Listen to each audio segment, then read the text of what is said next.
प्यारे प्यारे साथ संगत जी, प्यार से कहना जी, धन निरंकार जी। साथ संगत जी, इंसान अक्सर सोचता है कि मैं सत्संग में क्यों आया हूँ, मेरे जीवन की आपाधापी, मेरी नौकरी, मेरा व्यापार, इन सब के बीच मुझे यहाँ शांति क्यों मिलती है। इसका जवाब साथ संगत जी हमारे शास्त्रों में बहुत ही पहले से दे दिया गया है। इंसान का स्वभाव है साथ संगत जी आनंद ढूंढना। क्यों? क्योंकि वेदों ने कहा है कि आनंदो ब्रह्म, अर्थात साथ संगत जी परमात्मा आनंद स्वरूप है और हम उसी के अंश हैं। जैसे आग की चिंगारी को वापस आग में ही शांति मिलती है, वैसे ही साथ संगत जी हम मनुष्य को असली सुकून केवल इस निरंकार से यानी साथ संगत अपने निज स्वरूप में मिलती है। साथ संगत जी जरा खुद को देखिए तो एक आम इंसान की हालत क्या है। सुबह से शाम तक हम दौड़ रहे हैं, पैसा कमा लिया, मकान बना लिया, पर परिवार बढ़ा लिया, लेकिन क्या मन को चैन मिला? नहीं मिला। कबीर साहिब जी ने इंसान की इस हालत पर कितना सटीक बात कही है। चलती चाकी देख के दिया कबीरा रोई, दो पाटन के बीच में साबुत बचा न कोई। साथ संगत जी यह दुई पाटन क्या है? यह आकाश और धरती के बीच पिसता हुआ इंसान ही तो है साथ संगत जी, जो चिंताओं में घिरा हुआ है। हम सुख बाहर ढूंढ रहे हैं, हम सोचते हैं कि वस्तुएं हमें सुख देंगी, लेकिन साथ संगत जी महापुरुष समझाते हैं कि सुख बाहर नहीं, वो तो अंदर है। बिल्कुल वैसे ही साथ संगत जी जैसे उस हिरण की दशा होती है जिसका जिक्र रामायण और संतों की वाणी में बार बार आता है। कस्तूरी कुंडल बसे मृग दंड में, मृग ढूंढे वनमाही। वह हिरण पागलों की तरह जंगल में भाग रहा है कि यह खुशबू कहाँ से आ रही है, जबकि खुशबू साथ संगत जी उसकी अपनी नाभि में है। साथ संगत जी यही हाल आज इंसान में है। देखो परमात्मा जिसे हम बाहर किसी विषय स्थान पर ढूंढ रहे हैं, साथ संगत जी वह हमारे अंग संग है, हमारे भीतर बाहर सब जगह है। बस जरूरत है उस नजर की जो हमें खुद से मिलवा दे। लेकिन साथ संगत जी सवाल तो यह है कि अगर यह हमारे अंदर है तो हमें दिखाई क्यों नहीं देता? क्यों हम इसे महसूस नहीं कर सकते? साथ संगत जी इसका कारण है अज्ञानता का अंधेरा। इंसान तर्क करता है साथ संगत जी मेरी तो दो आंखें सही है, मुझे सब दिखाई देता है, परमात्मा क्यों नहीं दिखता है? साथ संगत जी इन चमड़े की आंखों की एक सीमा है। यह आंखें तो अंधेरे में पड़ी रस्सी को भी साफ समझ बैठती है, यह भ्रम है। साथ संगत जी श्रीमद् भागवत गीता में भगवान कृष्ण ने अर्जुन को यही तो समझाया था। जब अर्जुन सामने खड़े होकर भी कृष्ण के असली रूप को नहीं देख पा रहे थे, तब भगवान ने कहा था ना तु माम सके दृष्टि अननेव सचक्षुषा दिव्यम दताति ते चक्षु पश्म योग महेश्वरम। भगवान ने कहा कि हे अर्जुन तू प्राकृतिक आँखों से मुझे नहीं देख सकता, मैं तुझे दिव्य चक्षु देता हूँ। साथ संगत जी वह दिव्य चक्षु ही ब्रह्म ज्ञान है। बिना गुरु के, बिना सदगुरु के यह तीसरी आँख नहीं खुलती। वेदों की ऋचाएं भी यही पुकार रही है, तमसो माँ ज्योतिर्मृज्ञा, अर्थात हे प्रभु मुझे अंधकार से प्रकाश की ओर ले चलो। यह प्रार्थना कौन कर रहा है साथ संगत जी? एक इंसान ही तो कर रहा है, जो ज्ञान के अंधेरे में ठोकरें खा रहा है। सासंगत जी, गुरु ही वह शक्ति है जो हमारी अंगुली पकड़कर हमें रोशनी में लाता है। गुरुवाणी में भी स्पष्ट प्रमाण है सासंगत जी। जैसो चंदा उग वही सूरज चढ़ई हजार, एते चानन होती यार, गुरु बिन घोर अंधकार। सैकड़ों चांद हजारों सूरज भी उग जाए तो भी बाहर उजाला होगा, लेकिन मन के अंदर का उजाला सत्संग जी गुरु के बिना नहीं मिट सकता। इसलिए हमें यह अहंकार छोड़ना होगा कि मैं अपनी बुद्धि से परमात्मा को पालूंगा। यह बुद्धि का खेल नहीं, यह समर्पण का खेल है सत्संगत जी। सत्संगत जी, जब सतगुरु की कृपा से हमें यह ज्ञान मिल जाता है तब हमारी पहचान बदल जाती है। तब हम यह नहीं कहते हैं कि मैं शरीर हूँ, तब हमें असली मैं का पता चल जाता है। सत्संगत जी, आज हम शीशे में खुद को देखते हैं और कहते हैं कि मैं बहुत सुंदर हूँ या फिर मैं बूढ़ा हो गया हूँ, लेकिन सत्संगत जी, क्या आप शरीर हैं? जरा विचार करें, जब किसी की मृत्यु हो जाती है तो शरीर तो वही पड़ा रह जाता है। फिर सत्संगत, घर वाले क्यों कहते हैं कि वो चले गए? अगर शरीर ही इंसान था तो शरीर तो सामने लेटा है, फिर गया कौन? यहीं पर सत्संगत जी गीता कहती है, वासान से जीर्णान यथा विहाय नवानि गृह्णाति नोपराणि। जैसे कि सत्संगत जी हम पुराने कपड़े उतार कर नए पहन लेते हैं, वैसे ही सत्संगत आत्मा शरीर बदलती है। और सत्संगत जी, आप शरीर नहीं हैं, आप वह अविनाशी आत्मा है। शास्त्र क्या कहते हैं? नैनम छिन्दन्ति शस्त्राणि नैनम दहति पावक।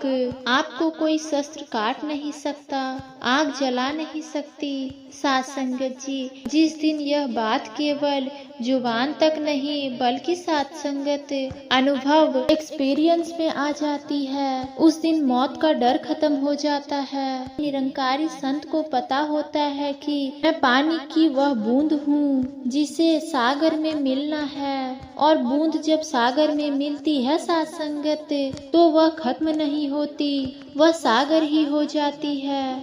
यही अद्वैत्व है, यही एकत्व है। जब सत्संगत जी हमें यह समझ आ जाता है कि मैं आत्मा हूँ और मेरा पिता यह परमात्मा है, तो फिर हमारा रिश्ता इस संसार से कैसा होना चाहिए? क्या हमें घर बार छोड़ देना चाहिए? नहीं सत्संगत, संतों ने भागने का मार्ग नहीं जागने का मार्ग बताया है। और सत्संगत, भक्ति भागने का नाम नहीं है, भक्ति तो जागने का नाम है। सत्संगत जी, ध्यान से सुनिएगा।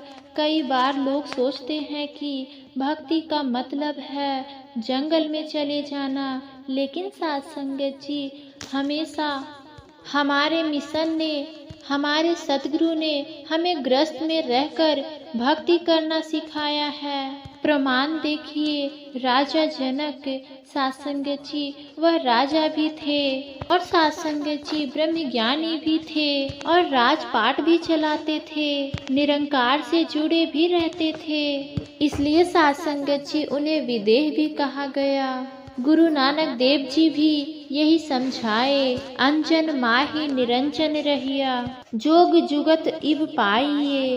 काजल की कोठर यानी कि सत्संगत, संसार में रहकर भी बेदाग रहना, यही योग की युक्ति है सत्संगत जी। सत्संगत जी, हमें संसार नहीं छोड़ना है बल्कि संसार का मोह छोड़ना है। तुलसीदास जी कहते हैं कि जहाँ राम तहाँ काम नहीं, जहाँ काम नहीं तहाँ राम। तुलसी कबहू की रह सके, कवि रजनी एक धाम। जहाँ राम है वहाँ कामना यानी डिजायर्स हावी नहीं हो सकती। हमें नाव की तरह बनना है साथ संगत जी। नाव पानी में रहे तो ठीक है, लेकिन पानी नाव में आ जाए तो डूब जाएगी। वैसे ही साथ संगत जी, हम संसार में रहे लेकिन संसार हमारे दिमाग में ना घुस जाए। साथ संगत जी, यह संतुलन केवल ब्रह्म ज्ञान को जीवन में उतारने से आता है। साथ संगत जी, जब हमें हर इंसान में निरंकार दिखने लगता है तो फिर हमेशा किसी का दिल नहीं दुखाया जाता। तब हम कबीर जी की उस वचन को जी पाते हैं, अव्वल अल्लाह नूर पाया, कुदरत के सब बंदे, एक नूर ते सब जग उपजा, कौन भले कौन मंदे। जब बनाने वाला साथ संगत जी एक है तो फिर नफरत किससे। यह ज्ञान हमें इंसान बनाता है, सही मायने में मानव बनाता है। अब रुकिए 2 मिनट, अभी हमने बहुत सारी ज्ञान की बातें सुनी, आत्मा परमात्मा ब्रह्म ज्ञान सब सुन लिया, लेकिन साथ संगत जी एक कड़वा सच बताऊं क्या है? दुनिया में हजारों लोग सत्संग सुनते हैं, रोज सुनते हैं साथ संगत, लेकिन उसका जीवन नहीं बदलता। उनके घर में वही कलेश, मन में वही अशांति रहती है। जानते हैं क्यों? क्योंकि साथ संगत पास होना और प्राप्त होना, इन दोनों में जमीन आसमान का फर्क है। आप सत्संग के पास हैं, पर क्या सत्संग आपके पास है? सोचने की बात है। साथ संगत जी, इस बात को समझाने के लिए संतों ने मेढक, कमल और भंवरे का एक ऐसा उदाहरण दिया है जो अगर समझ में आ गया तो आज ही जीवन बदल जाएगा। ध्यान से सुनिएगा, जरा सोचिए, एक तालाब में कमल का फूल खिला है। उस फूल के सबसे करीब कौन रहता है? वह मेंढक रहता है। वह उसी पानी में रहता है, कमल के उस डंठल के नीचे बैठता है, कमल की छाया में सोता है। लेकिन अफसोस साथ संगत जी, उसे कमल की खुशबू नहीं आती, उसे कमल का शहद नहीं मिलता। वह कमल के पास रहकर भी क्या खाता है? कीचड़, कीड़े और काई। और दूसरी तरफ साथ संगत जी, वह भंवरा है जो दूर से उड़कर आता है। वह ना पानी में रहता है, ना ही कमल का रिश्तेदार है, लेकिन वह आता है, कमल के अंदर घुसता है और सारा रस यानी कि शहद पीकर मस्त हो जाता है। साथ संगत जी, फर्क क्या था?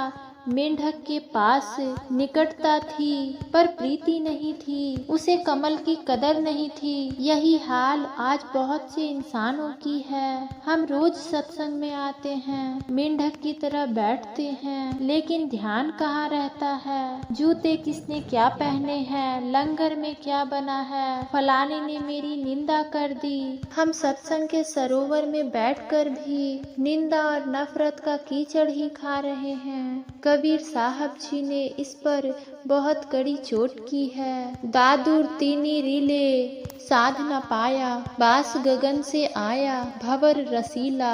यानी कि साथ संगत दादुर यानी कि मेंढक साथ संगत पास होकर भी स्वाद नहीं ले पाया, और आकाश से उड़कर आने वाला भंवरा रस ले गया। साथ संगत जी, हमें खुद से पूछना है कि मैं सत्संग में मेंढक बनकर हूँ या फिर भंवरा बनकर। अगर शरीर यहाँ है और मन दुकान पर है तो हम रस नहीं ले पाएंगे। रस लेने के लिए अहंकार का त्याग करके डूबना पड़ता है। अब सवाल यह है कि हम मेंढक से भंवरा कैसे बने, उस रस को कैसे पिए। इसके लिए हमें अपनी पात्रता को सीधा करना होगा। साथ संगत जी, बारिश हो रही हो और आप अपना घड़ा उल्टा रख दे तो क्या वह भरेगा? चाहे मूसलाधार बारिश हो जाए साथ संगत, उल्टा घड़ा खाली का खाली रह जाएगा।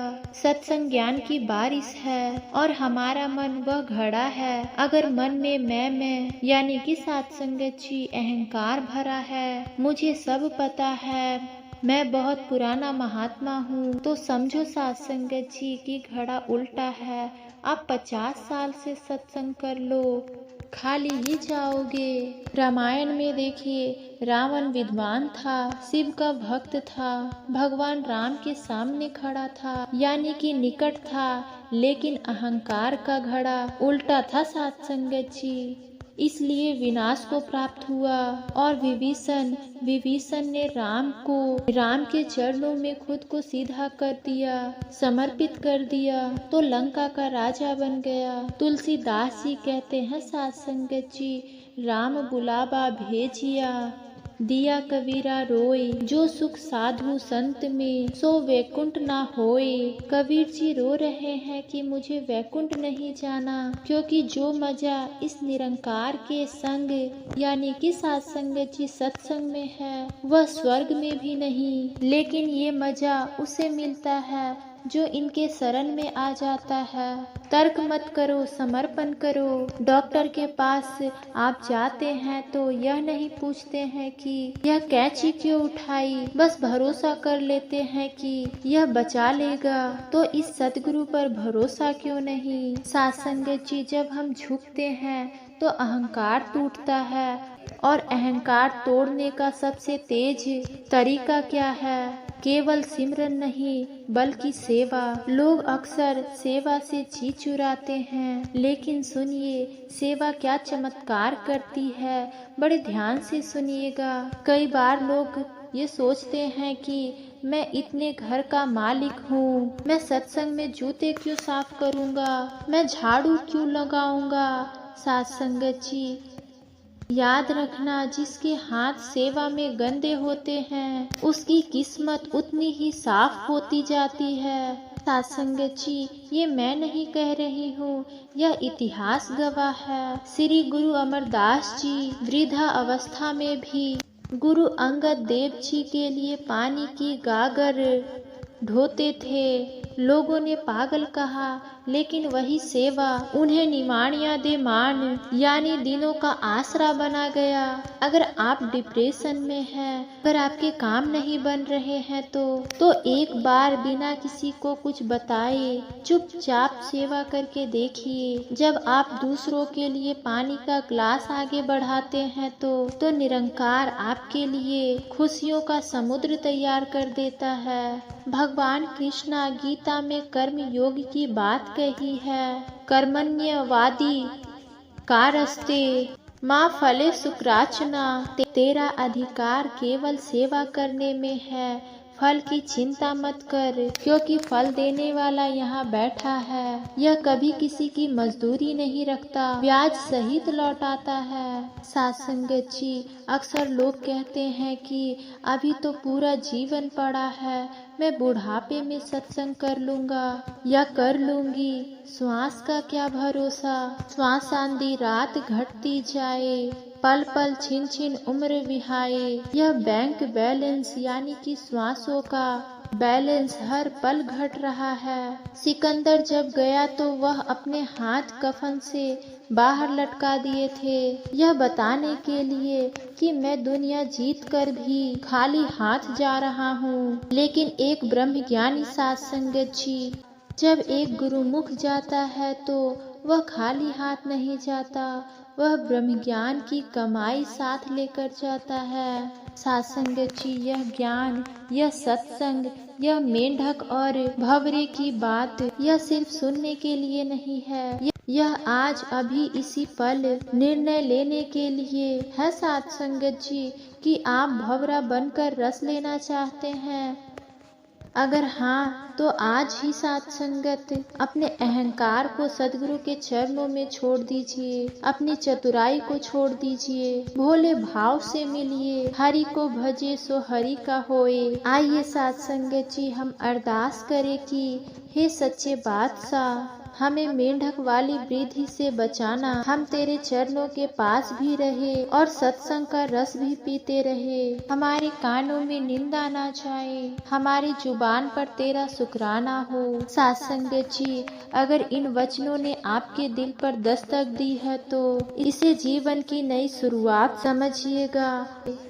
प्रेम और सत्कार से साथ संगत जी आप सभी के चरणों में प्यार भरा धन्य निरंकार जी। साथ संगत जी आप जी हमारे चैनल पे नए हैं तो चैनल को सब्सक्राइब करना ना भूलें और साथ ही में कमेंट बॉक्स में भी कमेंट जरूर करें। साथ संगत जी बड़े प्यार से कहना जी धन्य निरंकार जी।